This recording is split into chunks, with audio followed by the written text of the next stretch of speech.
Punishment at Fort McPherson sometimes consisted of tying a man's legs together and throwing him into the Platte. When he clawed his way ashore, he would be tossed back like an unsatisfactory fish again and again and again until he almost drowned. In Dakota Territory, exasperated by whiskey in the barracks, he ordered miscreants to carry the barrel, that is, to wear an empty vinegar barrel, carrying it by straps over the shoulders, so that only the man's head and feet protruded.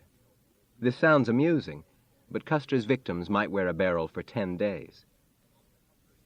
A drunken regiment could not be permitted, as nobody would deny, yet it is easy to understand why men at these isolated posts smuggled whiskey into camp. Except for interludes of terror, life on the majestic western plains alternated between tedium and ennui.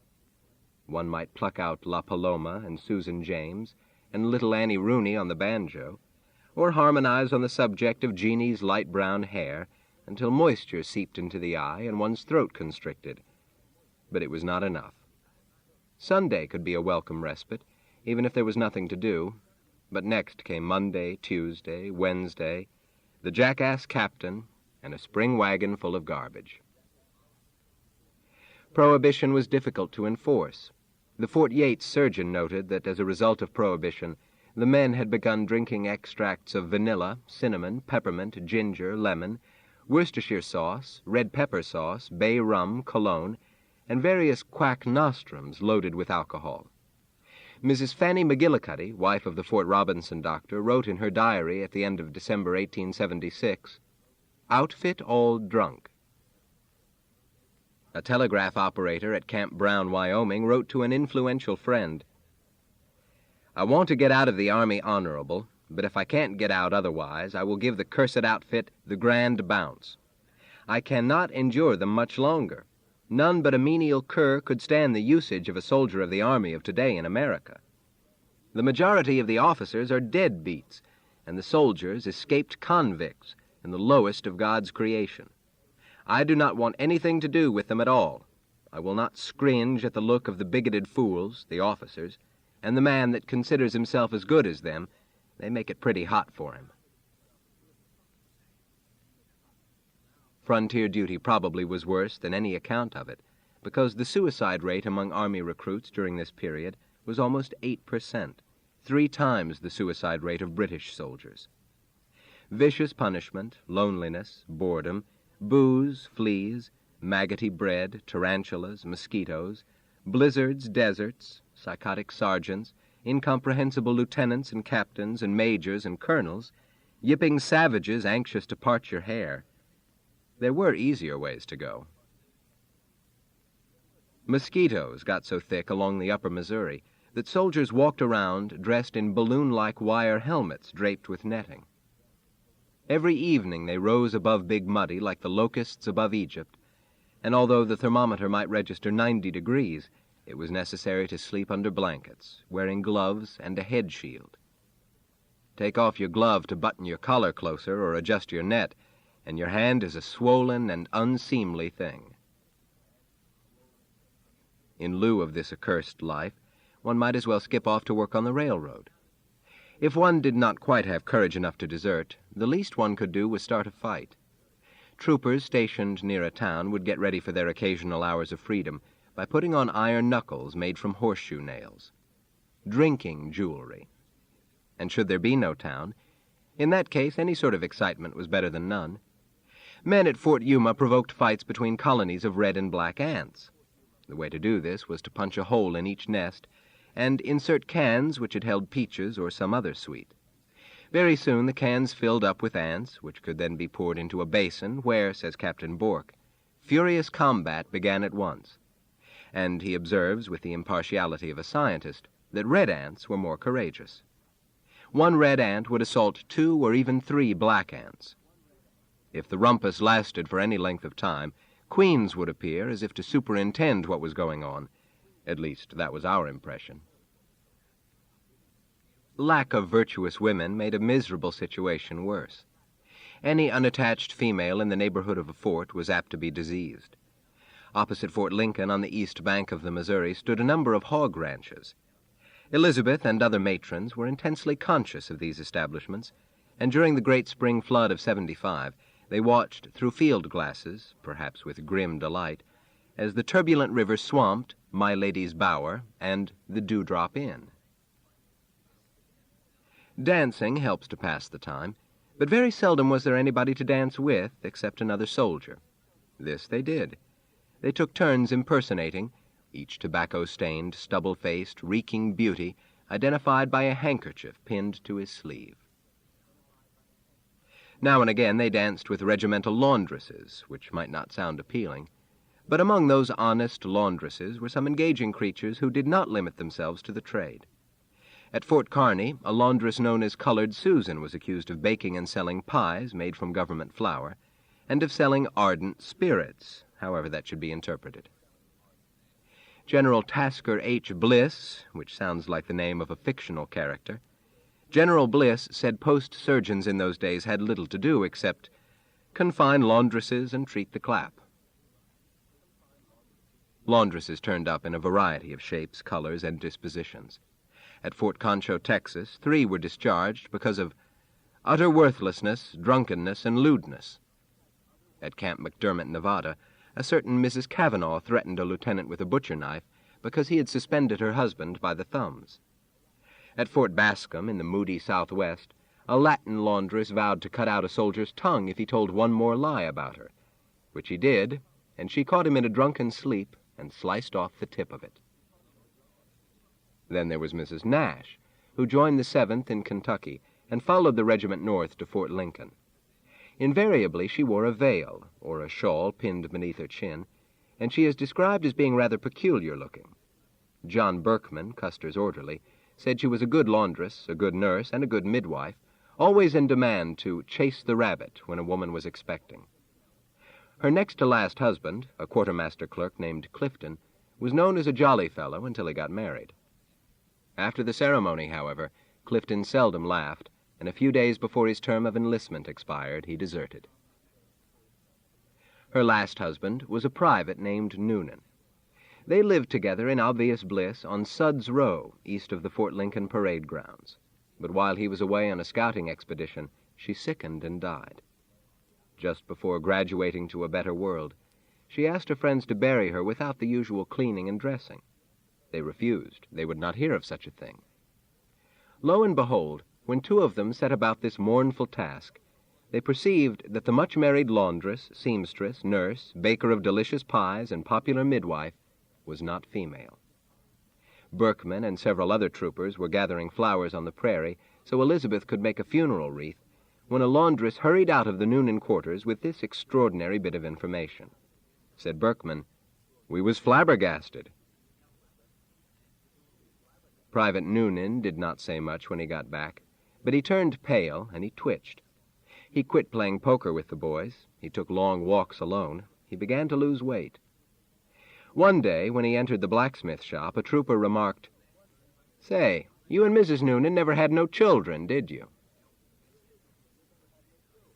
The Army and Navy Journal, which often incorporated material scavenged from other periodicals, reprinted from the Bismarck Tribune, Corporal Noonan of the 7th Cavalry, whose wife died some weeks ago, committed suicide in one of the stables of the lower garrison. It was reported some days ago that he had deserted, but no one this side of the river had seen him. It now appears that the man had kept himself out of the way as well as he could for several days.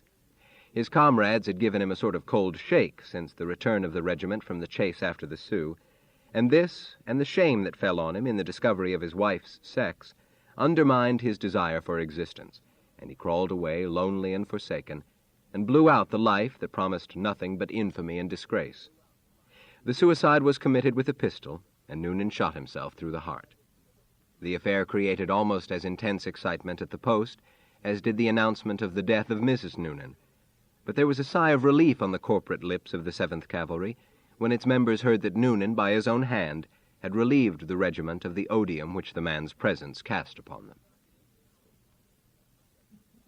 The gossipy journal went on to say that Private Noonan had continued to insist right up until the end, despite certain protruding evidence, that the light of his life was female. The journal also transmitted this tidbit.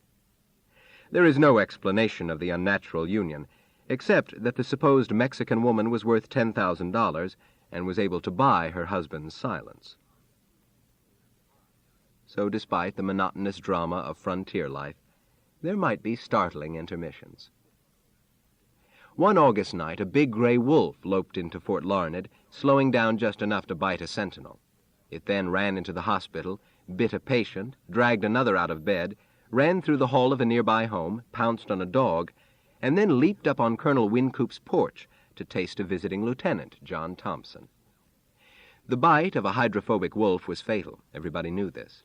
Dodge says that Indians who were barely scratched by the teeth of a mad wolf would give away their property and wait to die, although for some reason the bite of a rabid skunk did not affect them. Lieutenant Thompson recovered. Benteen, who was there, attributes this to the fact that the wolf bit through his clothing, which absorbed the virus. However, Benteen adds, "It scared Thompson pissless, as we say." Mad wolves were not uncommon. The queer thing about the Fort Larned wolf was that it showed up in August. Usually they went mad in February or March. Then there was the crazed Viennese, a richly dressed person who arrived at Fort Lincoln with the idea of buying land. This by itself was odd, but he displayed strange freaks while discussing his project, so he was watched. On his second day at the fort, he announced that he was going to Yellowstone Park, 600 miles as the raven flies, and off he walked in a westerly direction. This fact being reported to Custer, the general ordered him brought back. The stranger protested when overtaken, explaining that he had planned to return in a few days. Nevertheless, Custer's posse cut short his trip, and it was felt expedient to learn what might be in his satchel. He was carrying more than $1,200 in cash. Documents identified him as Mr. Emil Kluge, although cards in his wallet gave the name as Joseph Kluge, number 26 Volzeilerstrasse, Vienna. Eventually it was learned that he had been corresponding with a loan and land agent, Henry Ryman, Broad Street, New York City. A telegram concerning his condition was sent to the latter address, but no reply has yet been received. Mr. Kluge may have been unbalanced before he entered Dakota Territory, or he might have become deranged by the western horizon. Even a man of unusual equanimity could feel its power. Captain John Bourke, for instance, was a tough soldier who stood with both feet flat on the sod.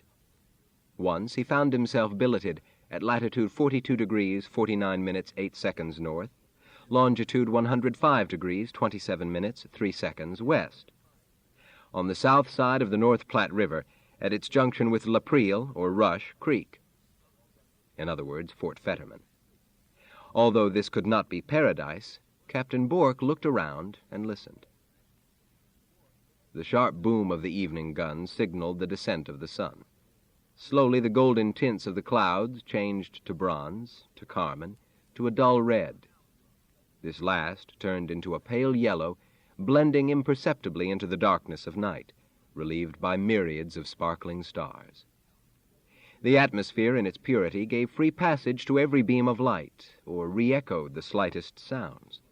Only the crunching of feet trampling the crisp, crystalline snow, or the barking of some shadow-scared hound relieved the stillness.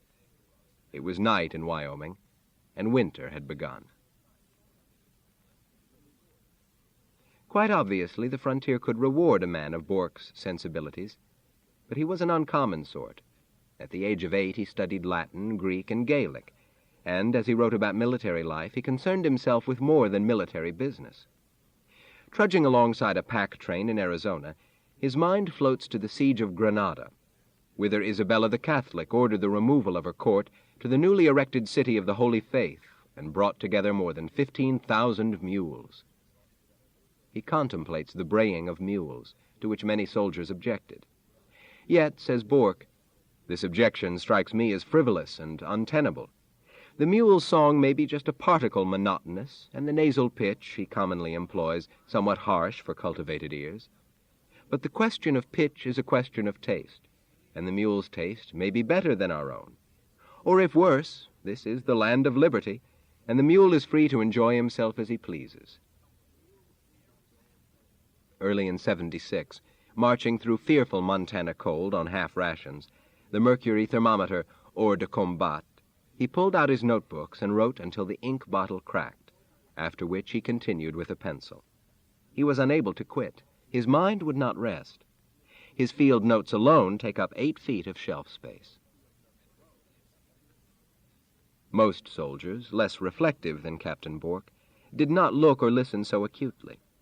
Instead, they devoted themselves to the prompt gratification of 3 or 4 elementary appetites, and being stationed on the frontier, they found themselves frustrated.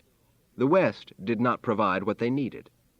Make-believe fandangos, transvestite laundresses, hydrophobic wolves, ant fights, crazed foreigners, pretty sunsets.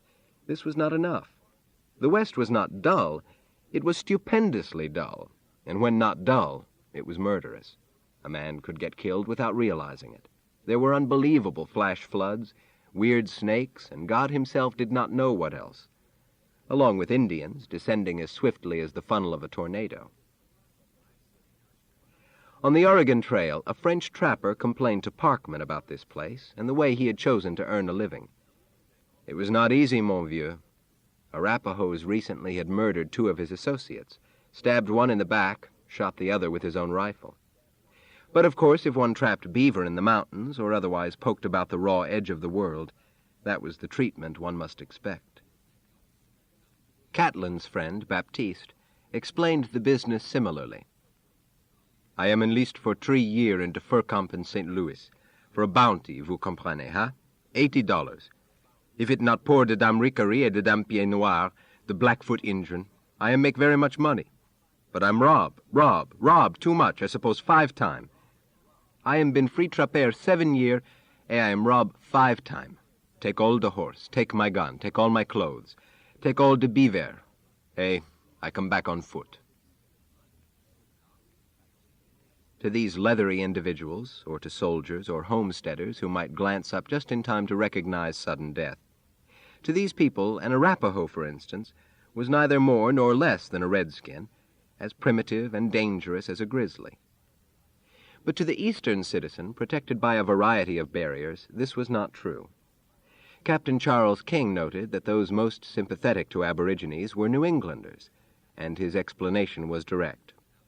The farther from them a citizen lived, the better he liked them.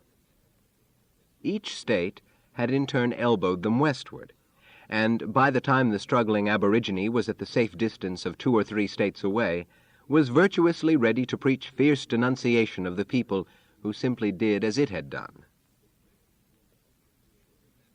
Having been educated by the novels of James Fenimore Cooper, said Colonel Dodge, Easterners are quick to believe everything good, but nothing bad about the noble savage. Westerners, however, as they scan the horizon, cannot help looking upon their untamed neighbors with deep suspicion.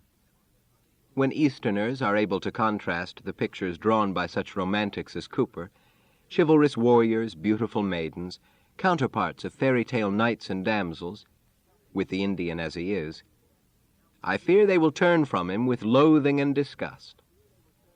Journalist Finnerty was more succinct.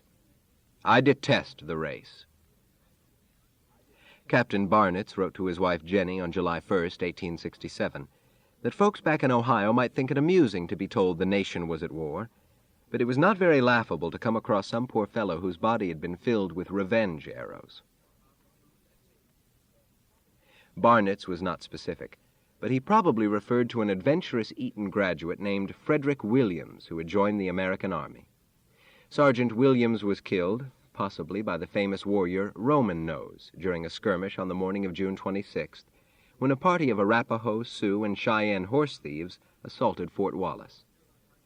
These Indians, executing an obviously prearranged maneuver, galloped off, but suddenly turned, and came literally sailing in, uttering their peculiar hi, hi, hi, and terminating it with the war whoop, their ponies gaily decked with feathers and scalp locks, tossing their proud little heads high in the air and looking wildly from side to side. Williams's corpse was photographed by another Englishman, Dr. William Bell, almost as soon as the raiders were out of sight. Dr. Bell, a member of the Ethnological Society of Great Britain, had come to America only that spring, and so anxious was he to observe wild Indians that he accompanied a railroad survey through western Kansas. These surveyors were escorted by G Company, 7th Cavalry, commanded by Barnett's. Thus Dr. Bell met a fellow countryman, and very soon got a chance to photograph the handiwork of the people he wanted to study. Considering how Sergeant Williams was mutilated, it seems faintly degenerate that Dr. Bell would take a picture of his new friend.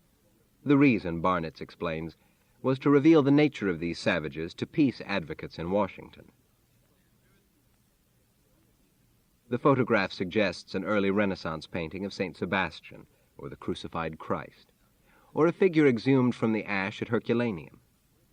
Sergeant Williams lies on his back, naked. 5 arrows penetrate the stiffly sculptured alabaster form, each protruding like a javelin. No longer a man, he has become symbolic of mankind's past. The Indians sliced him from breast to groin, opening him up like an ox in a butcher shop, and slashed his throat so deeply that his head nearly rolled off. In spite of this and everything else they did to him, he appears to be grinning through his black beard. I shall minutely describe this horrid sight, Dr. Bell wrote, not for the sake of creating a sensation, but because it is characteristic of a mode of warfare soon, thank God, to be abolished, and because the mutilations have, as we shall presently see, most of them some meaning, apart from brutality and a desire to inspire fear. After noting that a piece of the sergeant's scalp lay near him, although the larger part was gone, and a bullet had passed through his head, and a tomahawk blow above the left eye had rendered the brain visible, and the nose was slit, he points out that an arm had been cut to the bone, and both legs were gashed from the hip to the knee. Dr. Bell then proceeds to summarize the relevant signs. Drawing a finger across one arm to symbolize Cheyenne, seizing the nose to indicate Arapaho, cut throat signifying Sioux. If we now turn to the body of poor Sergeant Williams, we shall have no difficulty in recognizing some meaning in the wounds.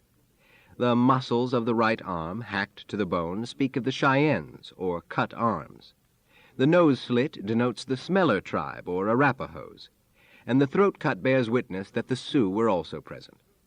There were therefore amongst the warriors Cheyennes, Arapahoes, and Sioux. It was not till some time afterwards that I knew positively what these signs meant, and I have not yet discovered what tribe was indicated by the incision down the thighs and the laceration of the calves of the legs in oblique parallel gashes. The arrows also varied in make and color according to the tribe, and it was evident from the number of different devices that warriors from several tribes had each purposely left one in the dead man's body. Today's ethnologists may dispute fine points of Dr. Bell's analysis, but essentially he knew what he was talking about. It is agreed that pretending to gash an arm or a finger meant Cheyenne. How this originated is uncertain, possibly because Cheyenne women gashed themselves to express grief. Or the sign might have evolved from their habit of cutting off the limbs of dead enemies. During Crook's battle on Rosebud Creek, they were seen to chop off the arms of soldiers at the elbow and ride away brandishing these trophies. Another explanation is that the barred feathers of wild turkeys were used on Cheyenne arrows, and one designated such a feather by pulling the right index finger across the left as though striping it. Dr. Bell was also correct about the cut throat meaning Sioux. In the patois of early French traders, they were called coupe-gorge, maybe because they decapitated enemies, although by the time of the Little Bighorn, only the Santee Sioux retained this custom. Most tribes could be identified by a simple gesture. Touching the left breast meant northern Arapaho, because they were known as good-hearted people. Rubbing the right side of the nose meant southern Arapaho, although nobody is quite sure why. A finger held like a stick or a bone horizontally beneath the nose meant Nez Perce. The index finger traveling sinuously forward meant snake. Flapping the hands at shoulder level meant crow. The sign for Kiowa was more complex. A cupped hand passed around the right side of the face in a circular motion indicated the Kiowa habit of cutting hair only on the right side. Most Indians thought the Kiowas invented sign talk because they were by far the most proficient, just as those tribes farthest from Kiowa territory were the least proficient. More probably, the Kiowas were adept because they lived at a geographical crossroads. Comanches, Lapans, and Tonkaways to the south, Great Plains tribes to the north. Kiowas served as intermediaries, whether the cause might be trade or war, and out of necessity they amplified this mute language, but did not invent it. Sign talk developed wherever there was no alternative, and by the time of the white invasion it had become a subtle, rapid substitute for speech.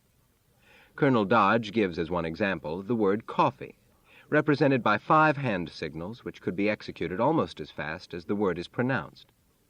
Dodge also mentions an Arapaho who was so incompetent that he needed an interpreter to conduct business with a Cheyenne. Some gestures, of course, were easily read. For instance, split fingers darting from the mouth was a condemnation too vile to be misunderstood. Such pantomime spoke as eloquently as the lacerations reported by Dr. Bell. Williams had a distinctive tattoo on his chest, a unicorn, a lion, and a coat of arms flanked by British flags. This tattoo, which is to say an oval patch of skin bearing this design, later turned up in a Cheyenne village. Any interesting piece of skin might be kept, even the hairy armpit. Dodge once saw the entire upper half of a human skin from face to crotch.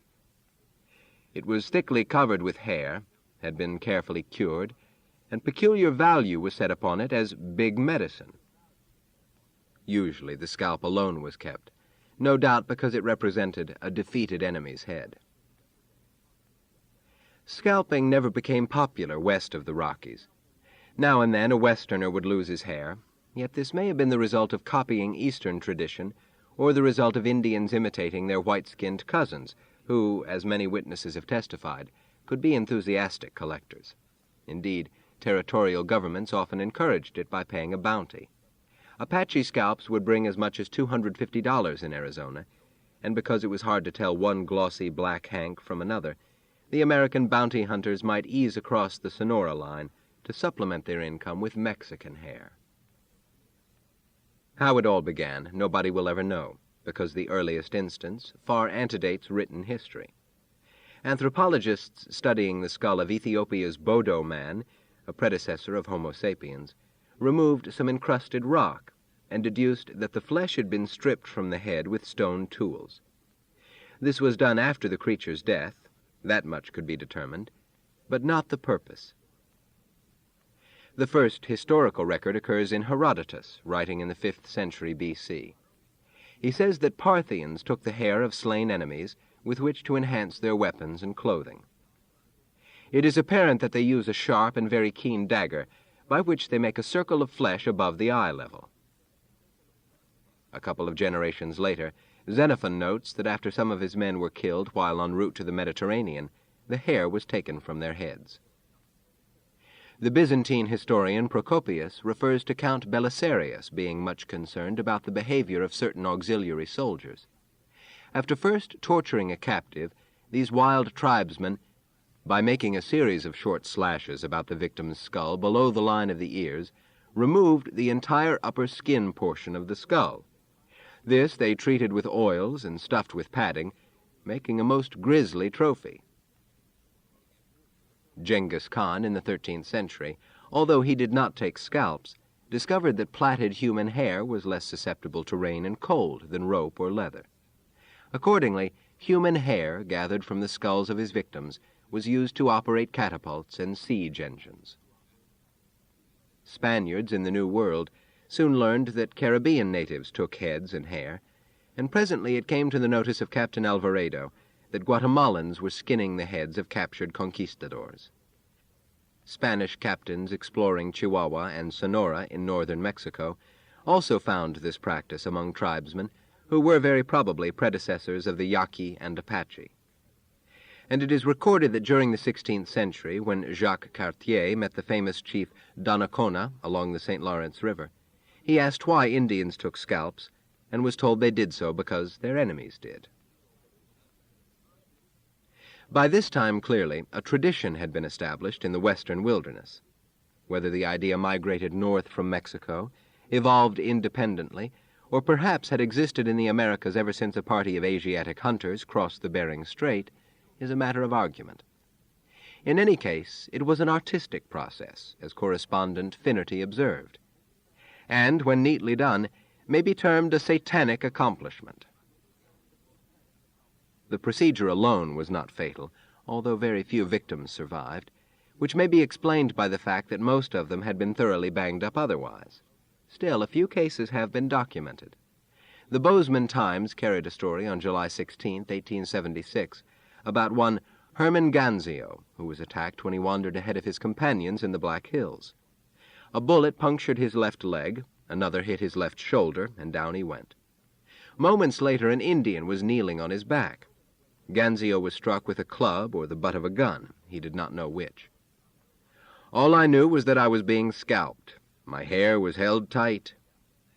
A reporter described the top of Ganzio's head as one large mass of sores. Surgeons had shaved off what remained of his hair in an effort to prevent infection, but the pear-shaped patch made by the scalping knife is thus made all the more distinct. Dallas G. Sandbertson was an infantryman with Custer during the 1868 attack on Black Kettle's village in Oklahoma. He survived, but spent the next 6 months in a hospital. Upon being released and discharged from service, he permitted an inquisitive journalist to inspect his pole, the still red and tender spot from which the scalp was jerked, and he told his story. Just in the gray of morning, the firing commenced on both sides, and we had it all our own way for a few minutes, the cursed snakes being much confused and not knowing what was up. At length they rallied, and we could hear Black Kettle shouting and ordering. The vermin got into holes and behind rocks, anywhere they could find a place, and began to fight with a will. We fired whenever we could see a topknot, and shot squaws, there were lots of them, just as quick as Indians. We just went in for wiping out the whole gang. When it was full daylight, we all gave a big yell and charged right down into camp. The lodges were all standing yet, and lots of Indians in them. As we run through the alleys, a big red jumped out at me from behind a tent, and before I could shorten up enough to run him through with my bayonet, a squaw grabbed me around the legs and twisted me down. The camp was then full of men fighting, and everybody seemed yelling as loud as he could. When I fell, I went over backward, dropping my gun, and I just got part way up again. The squaw yanked me by the hair, and when the Indian clubbed my gun and struck me across the neck. He might just as well have run me through, but he wasn't used to the bayonet or didn't think. The blow stunned me. It didn't hurt me the least, but gave me a numb feeling all over. I couldn't have got to my feet then if all alone, while the squaw kept screeching and pulling my hair out by the handful. I heard some of our boys shouting close by, and the squaw started and ran, one of the boys killing her not 3 rods off. The Indian stepped 1 foot on my chest, and with his hand gathered up the hair near the crown of my head. He wasn't very tender about it, but jerked my head this way and that, and pinched like Satan. My eyes were partially open, and I could see the beadwork and trimming on his leggings. Suddenly I felt the awfulest biting, cutting flesh go on round my head, and then it seemed to me just as if my whole head had been jerked clean off. I never felt such pain in all my life, where it was like pulling your brains right out. I didn't know any more for 2 or 3 days, and then I came to find that I had the sorest head of any human being that ever lived. If the boys killed the viper, they didn't get back my scalp. Perhaps it got lost in the snow. I was shipped down to Laramie after a bit, and all the nursing I got hain't made the hair grow out on this spot yet. The most celebrated scalpee was Mr. William Thompson, who rode into trouble on a railroad handcar in central Nebraska. He and 5 other men set out from the Plum Creek Depot to fix a broken telegraph line on August 6, 1867. They were ambushed by a party of Cheyennes from Turkey Legs Camp. Thompson started to run. A bullet went through his arm. He kept running. A mounted Cheyenne overtook him, clubbed him to the ground, stabbed him in the neck, and making a twirl round his fingers with my hair, he commenced sawing and hacking away at my scalp. Unlike Sandbertson, Thompson remained conscious throughout the procedure, but he neglects to mention the noise of his scalp being ripped off, a distinctive sound, according to some who lived to describe it, a peculiar popping, evidently similar to the noise of bubbles or blisters popping. Well, when the job was finished, the Indian hopped on his pony and trotted away, but either lost or discarded the prize. There is reason to think it was deliberately tossed aside. John Stands, in Timber, himself a Cheyenne, said that his people regarded white scalps with contempt or disgust. Whites would be scalped, but instead of flourishing such a paltry hank, a warrior might throw it in the bushes. Another explanation may be considered.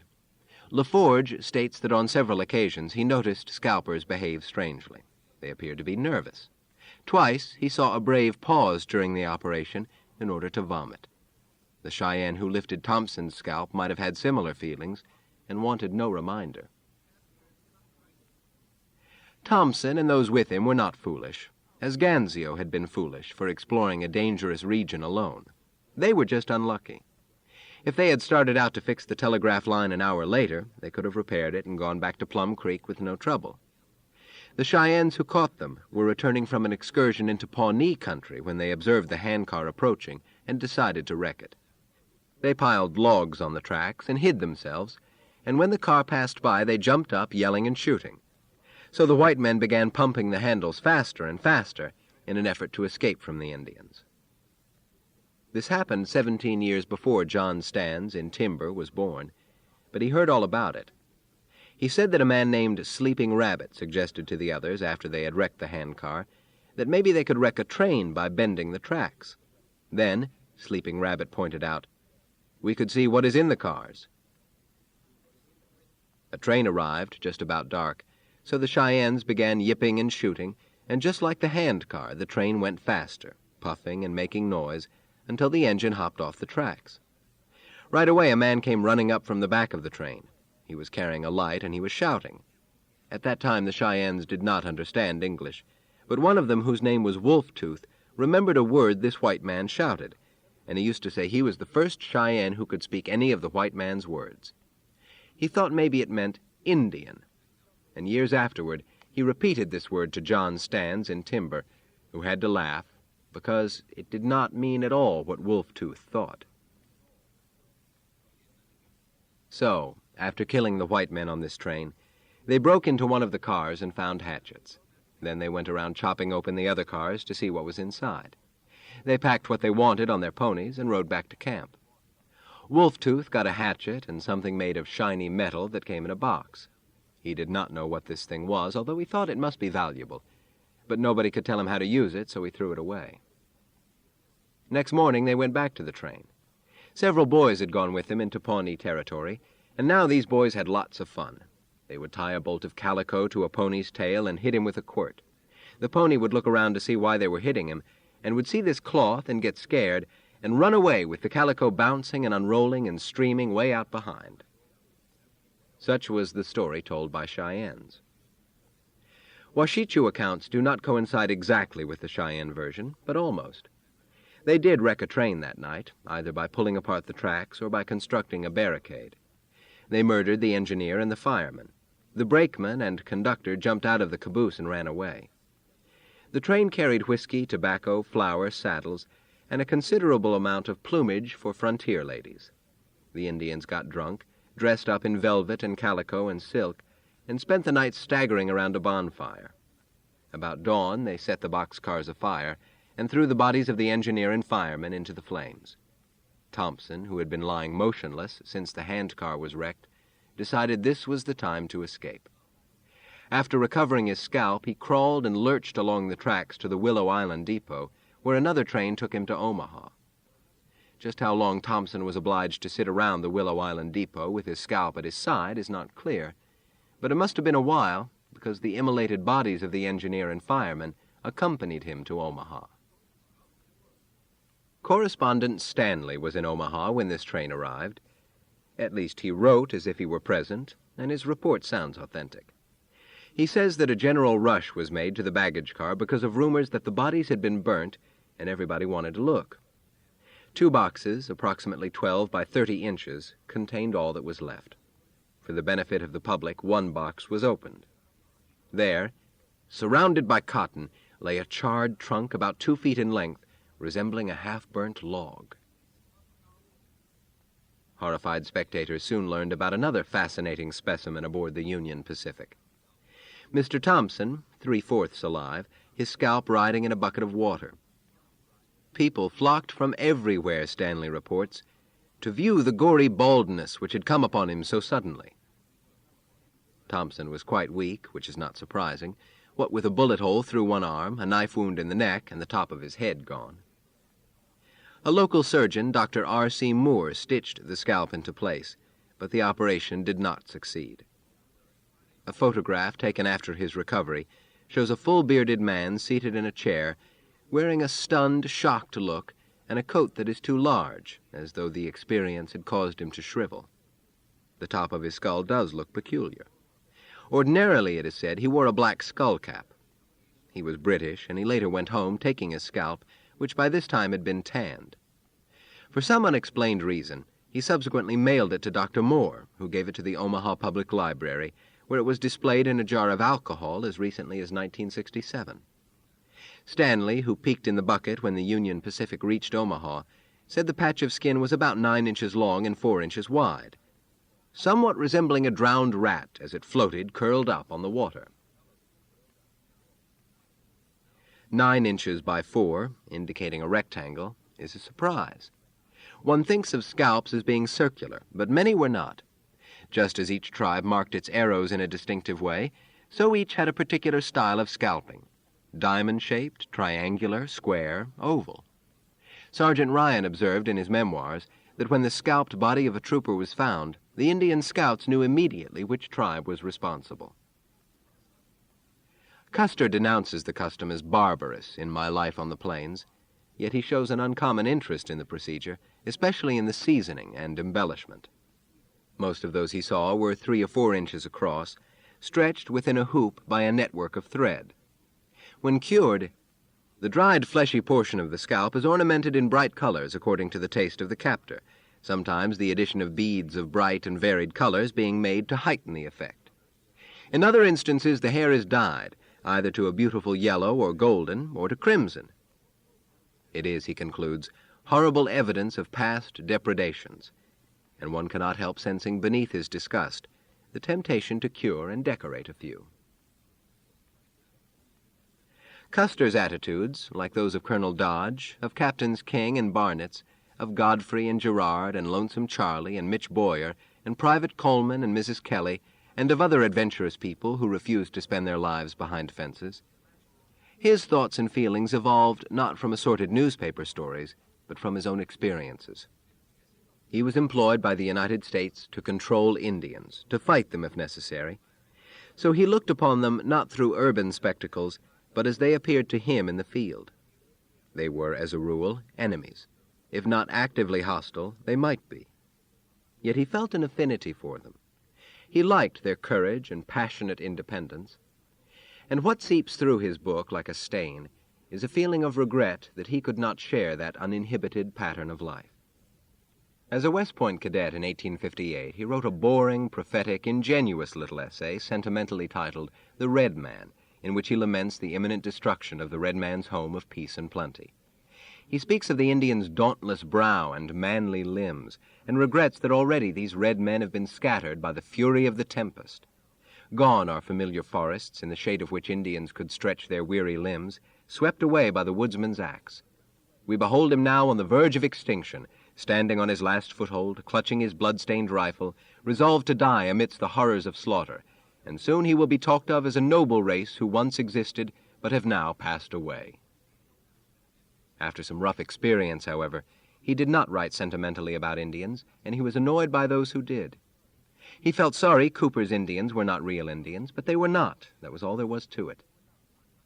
Stripped of the beautiful romance with which we have been so long willing to envelop him, transferred from the inviting pages of the novelist to the localities where we are compelled to meet with him, in his native village, on the warpath, and when raiding upon our frontier settlements and lines of travel, the Indian forfeits his claim to the appellation of the noble red man. We see him as he is, and so far as all knowledge goes, as he ever has been, a savage in every sense of the word, not worse perhaps than his white brother would be, similarly born and bred, but one whose cruel and ferocious nature far exceeds that of any wild beast of the desert. That this is true, no one who had been brought into intimate contact with the wild tribes will deny. This absolute, irrefutable conviction that he was leading a regiment of civilized humans against bestial enemies should explain the rigidity of Custer's command. This absolute, irrefutable conviction that he was leading a regiment of civilized humans against bestial enemies should explain the rigidity of Custer's command. If his unit was to survive, it must above all else be disciplined, which is of course true. Yet he had been a compulsive disciplinarian 5 years earlier, when his troops fought civilized Virginians. Whatever the cause, his unrelenting grip alienated officers as well as enlisted men. "Things are becoming very unpleasant here," Captain Barnitz wrote to Jenny from Fort Hays. "General Custer is very injudicious in his administration, and spares no effort to render himself generally obnoxious. I've utterly lost all the little confidence I ever had in his ability as an officer." Barnitz sounds more and more like Benteen. 6 enlisted men went to the Fort Hays Post Exchange to buy tinned fruit. This was not against orders, but they neglected to get permission, which meant that technically they were absent without leave for about 45 minutes. Custer symbolically scalped them. A line was drawn across the top of each man's head, from the nose to the occipital bone. On one side of this line the hair was left untouched. The other side was shaved. They were then paraded through camp. Barnitz notes in his journal, to the mortification and disgust of every decent officer. Such disciplinary methods no doubt were effective in certain cases. It is hard to imagine anybody else buying tinned fruit without authorization. But the ultimate results might be questioned. Barnitz mentions in one letter to his wife that since the 7th Cavalry was organized, 1,200 men had deserted. Custer left Fort Hays on June 1st, 1867, with a wagon train and 350 troops, to hunt out and chastise the Cheyennes and that portion of the Sioux who are their allies, between the Smoky Hill and the Platte. On this expedition 35 men deserted, including a party of 13 who left camp boldly, arrogantly, as though challenging him to stop them. It seems incredible that men who had served any time at all in the 7th would make such a mistake. He sent a detail after this insolent group with orders to bring them back, dead or alive. The regiment had been losing about 50 soldiers a month, which was bad enough, but this exodus deep in hostile territory was the most flagrant and ominous revolt. If these men got away with it, there was no telling what the rest might do. Enough desertion would imperil the lives of those who remained, and a gravely weakened unit could end up as Cheyenne pemmican. So he took severe and summary measures. Of those 13, 7 escaped. 6 were brought back alive, 3 of them shot while resisting arrest. One of those 3, Private Charles Johnson, died at Fort Wallace. According to some witnesses, he was on his knees begging for mercy when the general's posse gunned him down. This incident eventually would cause trouble, but for the moment Custer seems to have been well satisfied, because no other snowbirds took wing. From the Platte, he led his squadron southwest, following the South Fork of the Republican into Colorado, turned northwest, still hunting will-o'-the-wisp Indians, then looped down to Fort Wallace beside the Smoky Hill in western Kansas. Here, by his own account, he found the garrison suffering from hunger, cholera, and scurvy. Marauding Cheyennes had cut the supply line from Kansas City to Denver. The Butterfield Overland stage was disconnected, relay stations and dugouts had been abandoned. More important, he learned of trouble at Fort Hays, a flash flood, emergency evacuation of personnel, telegraph lines down. The situation at Fort Hays alarmed him because that was where he had left Elizabeth, so he commandeered 3 officers and 72 men and went galloping off to see her. By this time, Jenny Barnitz also was billeted at Fort Hays, and she, like just about everybody else, was keeping a journal. "Oh, what a night," she wrote on June 7th. The air smelled of electricity. Chain lightning hissed and burst like rockets. At about 3:00 a.m., General Smith came to our tent and screamed, "For God's sake, Barnitz, get up, we are under water." I was obliged to look for my things, got dressed soon, with one shoe and one of Albert's boots, and took my watch, jewelry, and money and went out. The ladies were out half-dressed, with hair over their shoulders, and to add to the terror of the scene, drowning men went floating past us, shrieking for help. Elizabeth recalled that just after creeping out of her tent, a stroke of lightning illuminated the creek, which had risen 35 feet. Usually it was a trickle at the bottom of a gulch. Now it overflowed the banks. Tree branches were bending in the current. The whole arc above us seemed aflame. We were aghast at what the brilliant light revealed.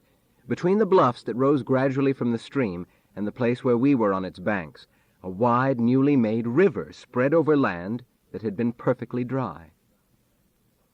One drowning man was caught by a tree. She saw his face during explosions of light, features pinched with suffering, eyes bulging. In the midst of this scene, which must have looked like a 16th century representation of humanity's penultimate moments, Rover the foxhound and a white bulldog named Turk broke their shackles and began to fight. They were long-time enemies. Their war had been savage and bloody. They wallowed in the muck, each trying to bury its fangs in the other's throat, while lightning sizzled and the terrible flood deepened, which might of course be interpreted as a parable of nations, or taken for what it was, a dogfight in the rain. By daybreak the rain had stopped, but the camp was an island. About mid-morning, when the water began to recede, a hideous spectacle emerged. A drowned soldier embedded in the mudbank. He had been waving for help.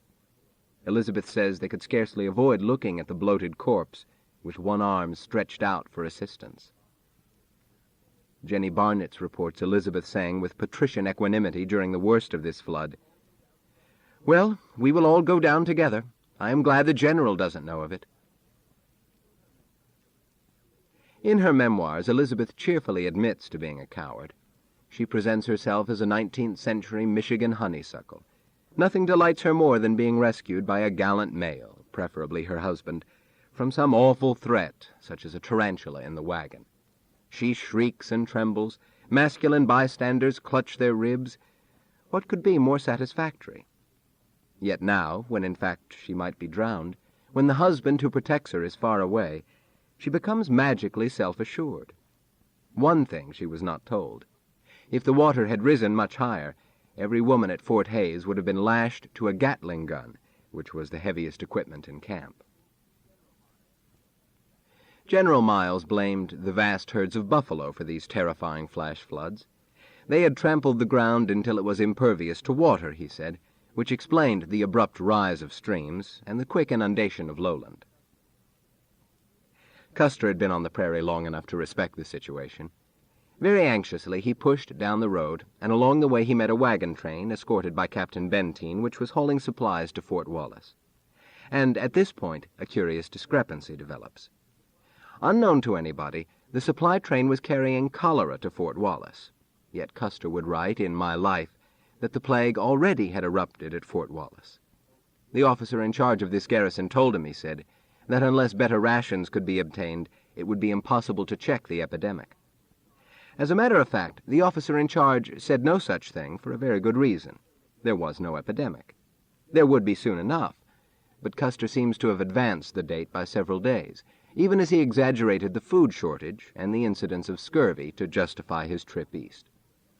He selected about 100 of his best men, he would later explain, so he could force his way through to Fort Harker, from which point these desperately needed rations might be conducted back to Fort Wallace.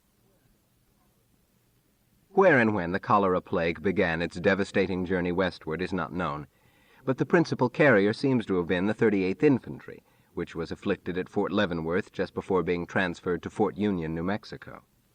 Why a diseased regiment was ordered to travel across inhabited country could only be explained by an accomplished bureaucrat, but the 38th moved west, infecting everything in its path.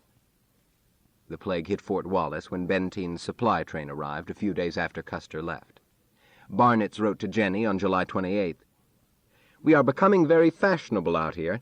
We are having the cholera just like other people, and are beginning to feel quite as important as city folks. Only think, 7 dead men in an evening. Yes, 7 dead men in an evening, and more the following day." Anyway, Custer helped himself to provisions from Benteen's train and hurried along. Then at Castle Rock Station he met 2 mail coaches, and because one or the other might have a letter from his wife, he searched them. Later he defended this illegal act by insisting that he was looking for military orders. By now the troopers who followed him were groggy with fatigue, the column was strung out, and he could not locate his mare, Fanchon. He therefore detailed a sergeant with 6 men to poke up the stragglers, shoot exhausted horses so the Indians could not use them, and bring the mare forward. The sergeant's squad was attacked by 50 or 60 Cheyennes while carrying out these orders. 2 enlisted men were cut off. The other 4 and the sergeant overtook the column at Downers Station, where Custer had paused long enough to eat. News of the attack did not trouble him. The captain in charge at Downers mentioned in a letter to his parents that Custer finished lunch and rode on without a word. Through Custer's eyes, this incident can hardly be noticed. He states in his autobiography that while stopping to rest the horses for a few minutes, it came to his attention that 25 or 30 Indians had attacked a small party of soldiers who lagged behind. As there was a detachment of infantry guarding the station, and time being important, we pushed on. Barnitz wrote about Custer's blistering trip to Fort Hays. They do say that he just squandered that cavalry along the road, that whenever a horse gave out or a man took sick or became faint from sunstroke, that man or horse or both remained by the roadside until the arrival of Lo, the poor Cheyenne, who acts as public scavenger on these highways, and there was the end of the matter. I do not credit the rumor, however, though the occasional arrival in camp of a broken-down and riderless horse with blood upon the saddle gives some credence. Lo, the poor Cheyenne, or Lo, the poor Sioux, or Comanche, Ute, Arapaho, Kiowa, Apache, or whatever, often turns up in frontier diaries, occasionally as the pronoun Lo without specific identification. Every trooper understood it as a sardonic play on the naive humanism of Alexander Pope. Lo, the poor Indian, whose untutored mind sees God in clouds. Custer, desperately worried about his wife, or at least very anxious to enjoy himself with her, did not find her at Fort Hays, so he rode 60 miles in a mule-drawn ambulance to the next post, Fort Harker, accompanied by Brother Tom and Lieutenant Cook. At Harker, the deprived husband learned that his honeysuckle was in good health, but had been escorted still farther east to Fort Riley. He therefore boarded the Kansas Pacific and continued his trip. Elizabeth thought it marvelous that he would travel such a long way just to be with her. There was in that summer of 1867 one long, perfect day, she wrote at the end of Tenting on the Plains. It was mine, and blessed be our memory, which preserves to us the joys as well as the sadness of life. It is still mine, for time and for eternity. The U.S. government, however, looked upon this romantic journey from a militaristic point of view, being more concerned with its effects upon his regiment in the campaign to pacify western Kansas. On July 28th, the gallant husband was arrested, pending court-martial. For an enlisted man in those days, a court-martial was not the event it is today. More than 13,000 courts-martial occurred in a single year, approximately 1 for every 2 men in service. But for a ranking officer to be tried was unusual. 2 months after his arrest, Custer's trial began. On 8 charges, he was found guilty. The evidence and judicial procedure were reviewed by the Washington Bureau of Military Justice, which reported to War Secretary Lorenzo Thomas, Brevet Major General G.A. Custer, Lieutenant Colonel, 7th U.S. Cavalry, was tried in September and October last by General Court-Martial convened at Fort Leavenworth, Kansas, by the order of General-in-Chief under the following charges. 1. Absent without leave from his command. Finding guilty. In that accused did, at or near Fort Wallace, Kansas, on or about July 15th last, absent himself from his command without proper authority. Among other things, he was found guilty of ordering deserters shot on the spot, one of the most virulent witnesses being his implacable enemy, Benteen, who testified about the Platte River incident with very little reluctance. It was like a buffalo hunt. The dismounted deserters were shot down while begging for their lives by General Custer's executioners, Major Elliott, Lieutenant Tom Custer, and the executioner-in-chief, Lieutenant Cook. 3 of the deserters were brought in badly wounded and screaming in extreme agony. General Custer rode up to them, pistol in hand, and told them if they didn't stop making so much fuss, he would shoot them to death. The mortally wounded snowbird, Private Charles Johnson, had been shot twice with a pistol. According to another fugitive, Clement Willis, They gave up their arms when ordered to do so, and were then told to leave. But as soon as they began to run, the officers opened fire. Dr. I.T. Coates, acting assistant surgeon, testified during the court-martial that Johnson had a flesh wound in the left side, but was shot also in the head, the ball entering the left temple and coming out below under the jaw and passing down into his lungs, the same ball entering again at the upper part of the chest.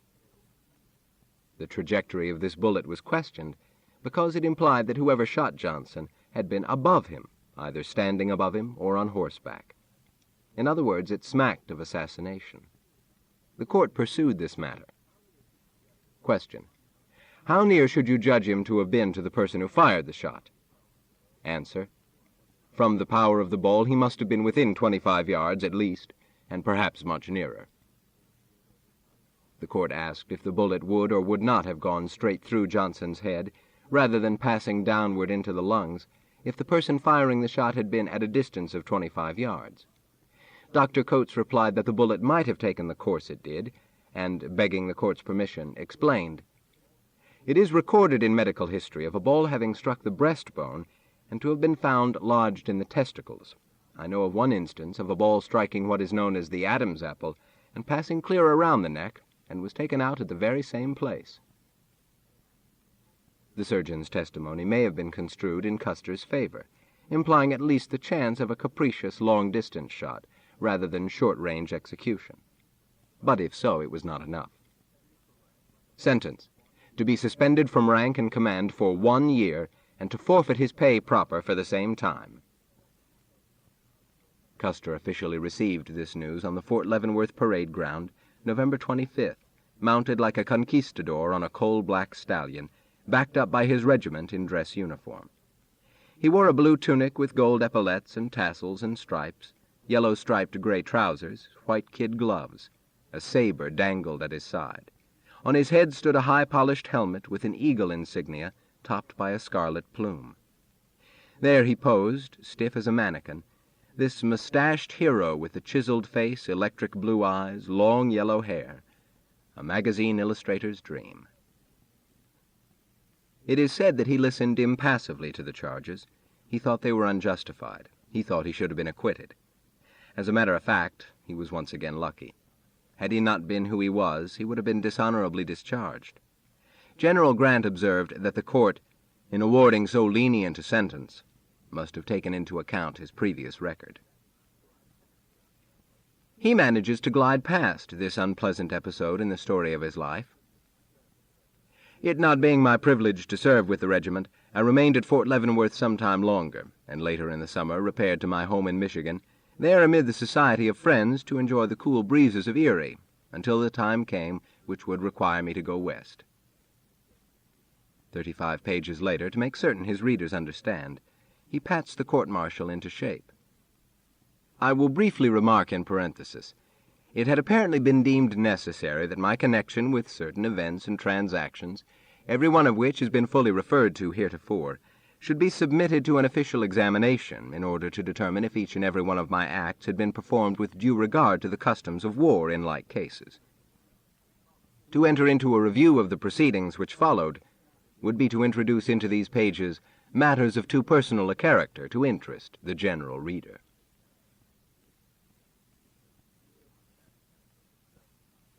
Two months after that unjustified reprimand on the Fort Leavenworth parade grounds, he got a telegram from Little Phil Sheridan, stating that on or about October 1st, his regiment would move against hostile Indians in what is now Oklahoma.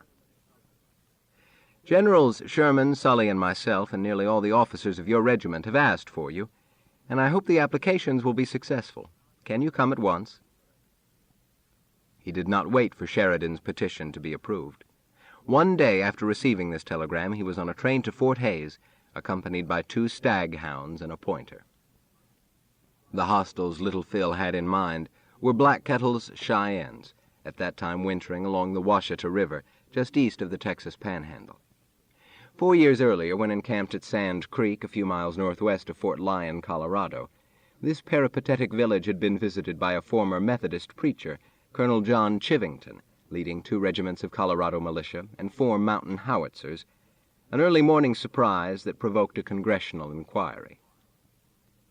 At the Treaty of Fort Wise in 1861, the Commissioner of Indian Affairs had presented Black Kettle with an American flag, and told him that if it flew above his lodge, the village would be safe. Not unreasonably, therefore, when Chivington's militia swept toward him, he wished to make sure this flag was not overlooked. It is said to have been a large garrison flag, and George Bent states that he saw Black Kettle holding it up at the end of a long pole. When Chivington organized this attack, using the 1st and 3rd Cavalry, several junior officers protested that the Cheyennes had been given assurances of safety. Chivington, a big, thick, violent man whose obsidian eyes glare out of every photograph, grew furious. He threatened these dissidents, shoved a fist at Lieutenant Joseph Kramer, and roared, "I have come to kill Indians, and I believe it is right and honorable to use any means under God's heaven to kill Indians." He was also heard to say, according to one J.M. Coombs, "Scalps are what we are after. I long to be wading in gore." Although the mad preacher plotted and directed this assault, he was not alone. Most people on the frontier felt more or less the same. In particular, the troops of his 3rd Cavalry, made up of 100-day volunteers, were anxious for a fight because their term of enlistment was just about over, and they had not accomplished much. They had attacked one small band, killing 6 warriors, a boy, and 3 squaws, but in Denver they were contemptuously called the Bloodless Third. At daybreak on November 29, 1864, Colonel Chivington saluted Black Kettle's village. When Congress got around to investigating this matter, there was quite a lot of testimony. A militiaman who inspected the bodies of several murdered children said one had been slashed with some unspecified sharp instrument, presumably a cavalry saber, and another's ears were gone. A lieutenant of the New Mexico Volunteers heard a Colorado trooper say he had a squaw's heart on a stick. An unnamed lieutenant was observed scalping 3 women and 5 children who had been captured alive. Robert Bent, another of Trader William Bent's sons, watched a soldier attack a squaw whose leg was broken. When he approached with the saber, she lifted an arm to protect herself. He struck, breaking her arm. She rolled over and raised her other arm. He struck, breaking that, and then left her without killing her. 30 or 40 squaws who had attempted to hide in a depression or hole in the riverbank sent out a little girl with a white flag, but the child walked only a few steps before a trooper cut her down. Bent states that he saw a pregnant squaw sliced open, the fetus at her side. "I saw the body of White Antelope, with the privates cut off, and I heard a soldier say he was going to make a tobacco pouch out of them." White Antelope may have been wearing a medal given to him by President Lincoln. If so, it worked no greater magic than Black Kettle's flag. Corporal Amos Miksch, E Company, 1st Colorado Cavalry, testified that on the morning after the battle he saw a boy still alive in a trench filled with the bodies of slaughtered adults. "I saw a major in the 3rd Regiment take out his pistol and blow off the top of his head. I saw some men unjointing fingers to get rings off and cutting off ears to get silver ornaments. I saw a party with the same major take up bodies that had been buried in the night to scalp them and take off ornaments. I saw a squaw with her head smashed in before she was killed. Next morning, after they were dead and stiff, these men pulled out the bodies of the squaws and pulled them open in an indecent manner. It was the 3rd Colorado men who did these things." Major Scott Anthony reported the murder of a child about 3 years old.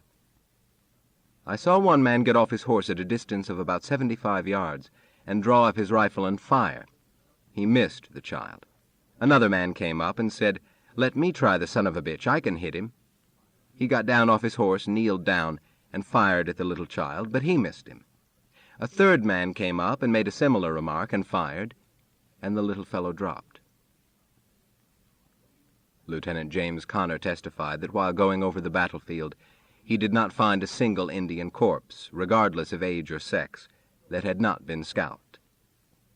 Soldiers mutilated bodies in the most horrible manner, men, women, and children's privates cut out, etc. I heard one man say he had cut out a woman's private parts and had them for exhibition. I also heard of numerous instances in which men had cut out the private parts of females and stretched them over the saddle bows, and wore them over their hats while riding in the ranks. By way of rebuttal, on the 59th day of this inquiry, Surgeon Caleb Birdsall testified that he had been treating wounded soldiers in a Cheyenne lodge when a trooper came to the entrance with 5 or 6 Caucasian scalps. Dr. Birdsall was cross-examined. What reason had he to think these scalps came from the heads of white persons? He replied that he was convinced by the color of the hair, blonde, sandy brown, but none very black. Might they not have faded or been altered by age from their original color? Dr. Birdsall thought not. My impression is that 1 or 2 of them were not more than 10 days off the head. He was asked how he could determine this. The skin and flesh attached to the hair appeared to be yet quite moist. William Breckinridge, best known as a deputy sheriff of Tombstone, was a young soldier at the time of Chivington's raid. His testimony corroborated Dr. Birdsall. There were a lot of scalps of white men and women, some very fresh, found in the teepees. Chivington himself talked about a white scalp in one of the lodges, and although it never was displayed as proof of Cheyenne barbarity, it reproduced itself until Denver citizens knew beyond doubt that his men had found dozens of auburn and blonde trophies. Worse yet, they saw a blanket woven of human hair from the heads of white women. Everybody knew this to be a fact. Still worse, according to an editor of the Rocky Mountain News, William Byers, the troops found a white woman's skin stretched across an Indian saddle. However such stories evolved, they expressed the fear and rage of Colorado citizens. About 3 weeks after Chivington's assault on the village, his militiamen trotted triumphantly through Denver, led by the venomous ex-preacher holding a captive eagle tethered to a pole. According to the news, headed by the 1st Regiment Band and by Colonels Chivington and Shoup, Lieutenant Colonel Bowen and Major Sayre, the rank and file of the Bloody Thirdsters made a most imposing procession, extending, with the transportation trains, from the upper end of Ferry Street through Latimer, G, and Blake, almost back to Ferry Street again. As the bold soldier boys passed along, the sidewalks and corner stands were thronged with citizens saluting their old friends. Sensitive souls might quiver. The news did not.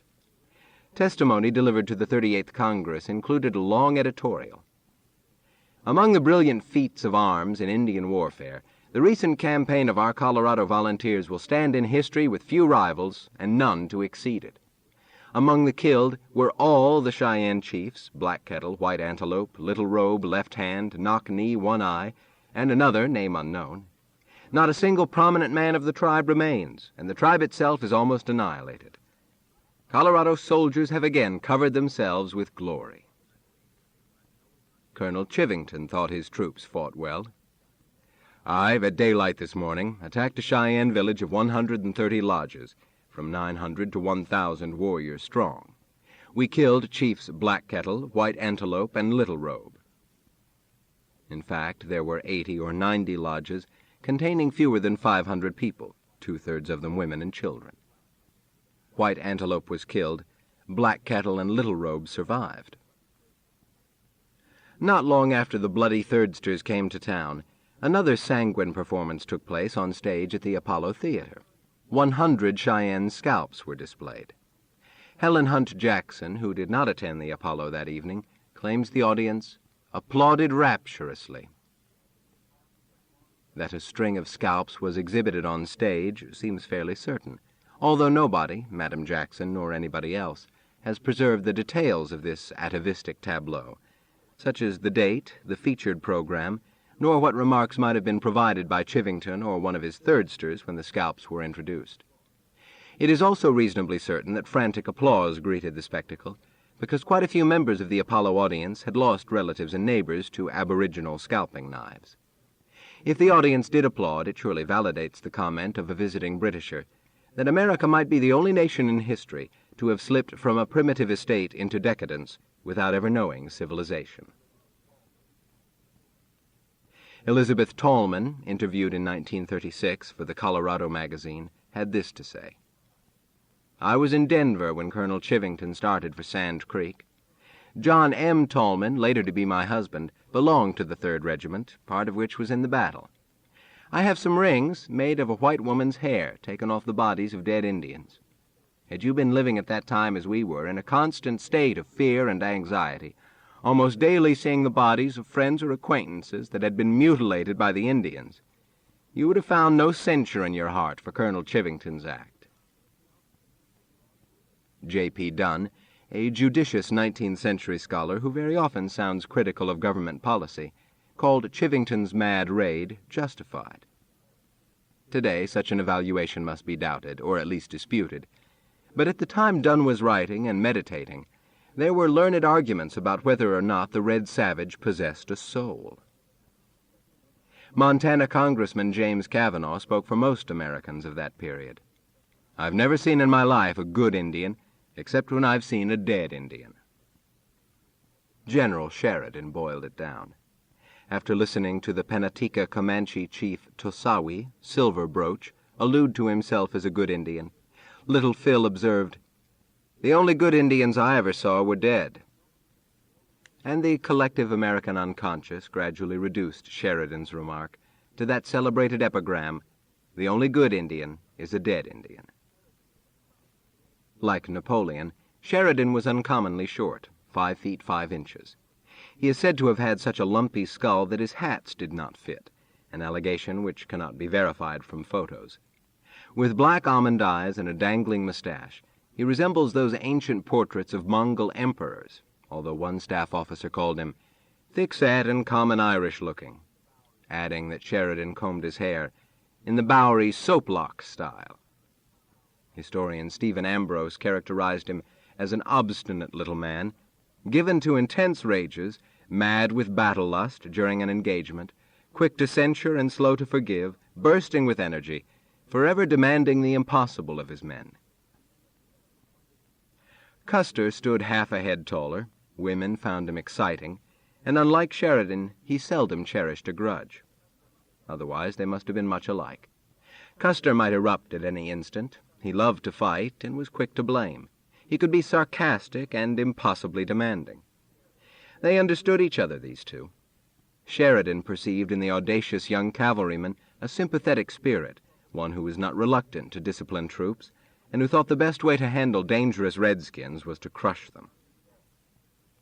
Little Phil was supported by his boss, William Tecumseh Sherman, himself no shrinking violet. He wrote to Sheridan on October 15th that it was up to the Indians themselves to decide whether or not they would be exterminated. As brave men and as soldiers of a government which has exhausted its peace efforts, we, in the performance of a most unpleasant duty, accept the war begun by our enemies, and hereby resolve to make its end final. If it results in the utter annihilation of these Indians, it is but the result of what they have been warned again and again, and for which they seem fully prepared. I will say nothing and do nothing to restrain our troops from doing what they deem proper on the spot, and will allow no mere vague general charges of cruelty and inhumanity to tie their hands, but will use all the powers confided to me to the end that these Indians, the enemies of our race and of our civilization, shall not again be able to begin and carry on their barbarous warfare on any kind of a pretext that they may choose to allege.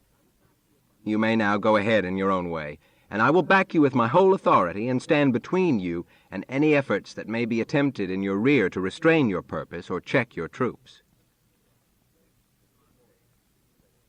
Sand Creek would have been more than enough for Crazy Horse or Sitting Bull, but lack of familiarity with such professional warriors as Sherman, Sheridan, and Custer, or possibly some humanistic view of the universe, caused Black Kettle to persist in his ingenuous way. He continued to believe that reds and whites could share the land on equal terms.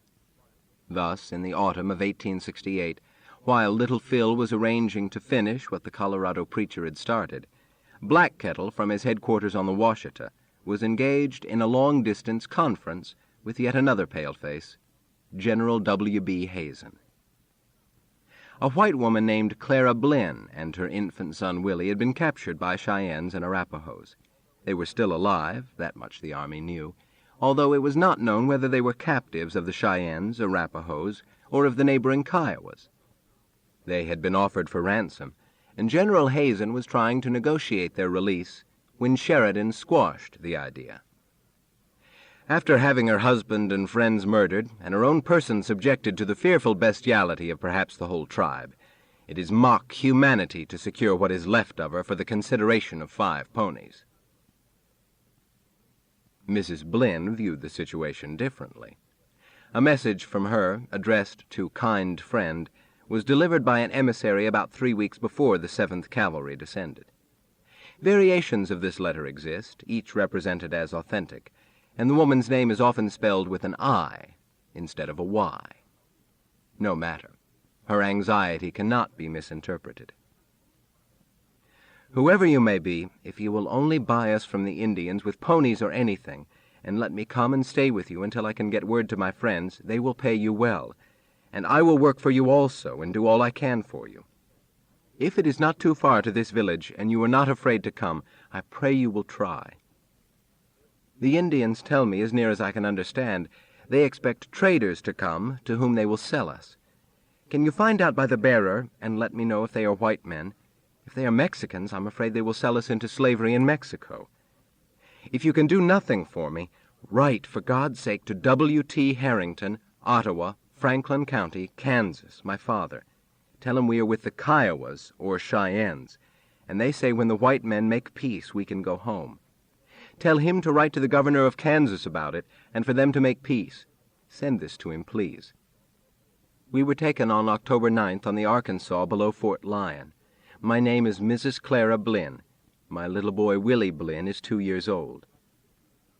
Do all you can for me. Write to the peace commissioners to make peace this fall. For our sake, do all you can, and God will bless you for it. If you can let me hear from you, let me know what you think about it. Write to my father, send him this. Goodbye. Mrs. R.F. Blinn. P.S. I am as well as can be expected, but my baby, my darling, darling little Willie, is very weak. Oh, God, help him. Save him, kind friend, even if you cannot save me. Again, goodbye. If Custer knew about this frantic plea, it made no difference. He was a soldier following orders. No doubt he hoped to save the woman, but his concern was tactical, the destruction of an enemy stronghold. To threaten these people by a display of strength would be insufficient. He meant to smash them. Captain Barnitz had written to Jenny a month earlier that no mercy would be shown. A trooper who fell into enemy hands must expect torture and death. A redskin caught by the 7th should not expect to live long. Custer decided to surround Black Kettle's village by splitting the regiment, pretty much as he would do 8 years later in Montana. An assortment of dogs had followed the men from camp, and about half an hour before the attack he ordered them killed because they might howl or bark, thereby alerting the Indians.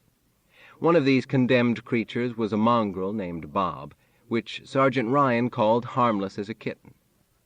Most of the dogs were muzzled with ropes and then strangled or stabbed, but somebody drove a picket pen into Bob's head. Several days afterward, Bob rejoined the regiment, which sounds incredible, but Ryan says it was so. Bob lived another 2 years, probably suffering terrible headaches.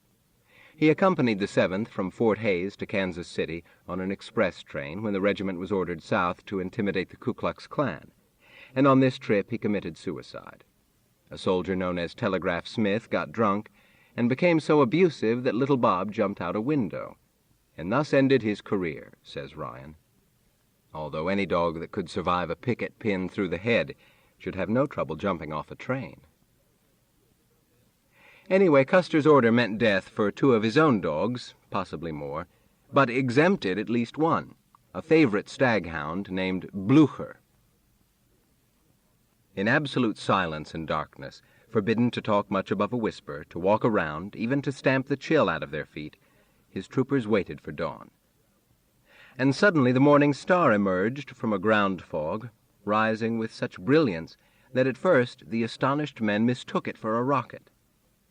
How they could mistake a planet for a rocket is hard to understand, if only because one does not associate Indians with rockets. Nevertheless, they did. The Sioux had devised a method of signaling at night with arrows. Moist gunpowder would be smeared on an arrowhead and lighted, and a degree of meaning could be expressed by various flights, a graphic form of Morse code. These Indians along the Washita were Cheyenne, but a recollection of Sioux fireworks might account for the misapprehension. Or possibly some troopers remembered Cheyenne fireworks.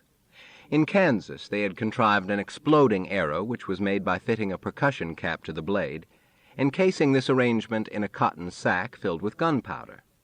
Upon impact, the blade would split the percussion cap, which would ignite the gunpowder, which would start a little fire. It did not always work, but they did manage to burn a number of stage depots with this gadget. Or perhaps the Cheyennes were known to buy rockets from traders.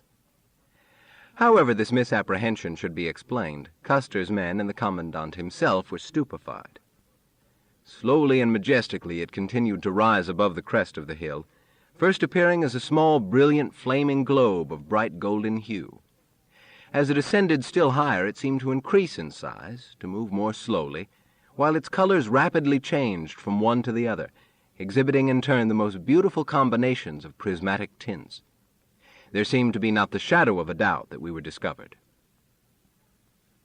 Very probably they would have been discovered if the Cheyenne sentry Double Wolf had been on his toes instead of his back. But the night was cold, and bluecoat armies far away. Double Wolf retreated to his cozy lodge, where he fell asleep, which was foolish because that afternoon 2 Kiowas had paused at the village with news of a broad trail made by shod horses. Cheyennes laughed at this report. They could not believe the army would be after them in such weather. One Kiowa was anxious to move along, but his companion wanted to stay because the Cheyennes were having a dance that night, so the Kiowas stayed to dance while Custer's men crept closer, and Double Wolf, stiff with cold, took a nap. Elizabeth, in Following the Guidon, did her best to evoke this frigid night. Excitement kept the ardent soldiers warm, and when the band put their cold lips to the still colder metal and struck up Gary Owen, the soldiers' hearts were bursting with enthusiasm and joy at the glory that awaited them. Very few combat soldiers of the cynical 20th century would describe their feelings as Elizabeth did. Yet it seems to be true that when the band opened up with Custer's theme song, his benumbed troops charged violently and perhaps even enthusiastically toward the village, firing as fast as they could at the tall white lodges. Elizabeth, safe at home, had imagined the scene, or was repeating what she had been told. But Lieutenant Francis Gibson was there, and he too mentioned this patriotic fervor. At last, the inspiring strains of this rollicking tune broke forth, filling the early morning air with joyous music. On rushed these surging cavalcades from all directions, a mass of Uncle Sam's cavalry thirsty for glory. The wild assault earned Custer a new name. From that day on he was called, among other things, Auches, Creeping Panther. In Dakota Territory 5 years later, the Arikaras christened him Son of the Morning Star, or Child of the Stars. At least that is how he might have received the name. Maybe the Crow Scout White Man Runs Him, who also was known as Son of the Morning Star, conferred this, his own name, upon Custer. Whether a Ree or a Crow first called him that, Son of the Morning Star must be regarded as a child of Dakota Territory. But symbolically it seems right to say he was born at dawn in Oklahoma, beneath the bright, soft light of Venus. No matter how he got the name, he liked to be called Son of the Morning Star. Without doubt he liked it better than several names the troopers called him: Hard Ass, Iron Butt, Ringlets. During this charge, Alexander Hamilton's grandson, Captain Louis Hamilton, took a bullet through the heart, probably from the rifle of a warrior named Cranky Man. Most accounts place Hamilton alone at the head of his company. In My Life, Custer implies that he and the captain were riding side by side, although he wrote to Hamilton's mother that they had just separated. According to an officer who saw what happened, Hamilton jerked convulsively, stiffened in his stirrups, and was thus carried a corpse for a distance of several yards when he fell from his horse. He was 24 years old, the youngest captain in the regular army. He is said to have been ambitious, energetic, capable, and popular. His tunic, later presented to the Oklahoma Historical Society by his brother, shows one bullet hole, not in front but in back, above the right shoulder blade.